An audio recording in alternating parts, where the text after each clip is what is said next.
मेहनत का फल।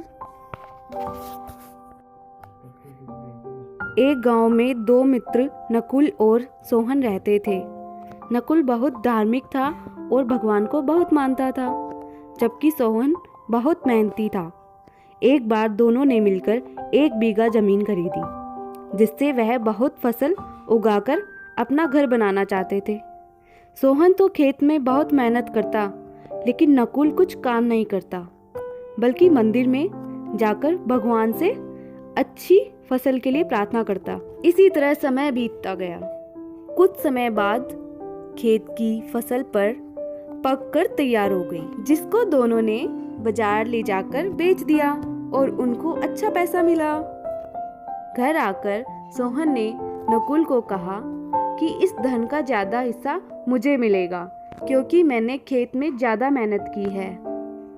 यह बात सुनकर नकुल बोला, नहीं, धन का तुमसे ज्यादा हिस्सा मुझे मिलना चाहिए, क्योंकि मैंने भगवान से इसकी प्रार्थना की, तभी हमको इतनी अच्छी फसल हुई। भगवान के बिना कुछ संभव नहीं है। धन के बंटवारे को लेकर दोनों गांव के मुखिया के पास पहुंचे। मुखिया ने दोनों की सारी बात सुनकर उन दोनों को एक एक बोरा चावल का दिया, जिसमें कंकड़ मिले हुए थे।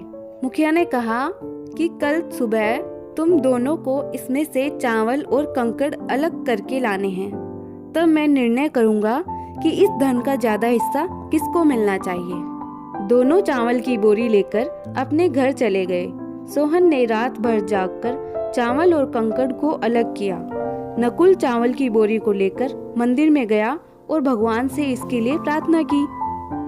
अगले दिन सुबह सोहन जितने चावल और कंकड़ अलग कर सका, उसको ले जाकर मुखिया के पास गया, जिसे देखकर मुखिया खुश हुए।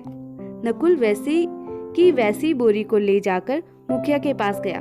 मुखिया ने एक नकुल को कहा कि दिखाओ, तुमने कितने चावल साफ किए हैं। नकुल ने कहा कि मुझे भगवान पर पूरा भरोसा है, चावल साफ हो गए होंगे। जब बोरी को खोला गया तो चावल और कंकड़ वैसे के वैसे ही थे। जमींदार ने नकुल को कहा कि भगवान भी तभी सहायता करते हैं जब तुम मेहनत करते हो। इसके बाद नकुल भी सोहन की तरह खेत में मेहनत करने लगा और अब की बार उनकी फसल पहले से भी अच्छी हुई। सीख: इस कहानी से हमें यह सीख मिलती है कि हमें कभी भी भगवान के भरोसे नहीं बैठना चाहिए।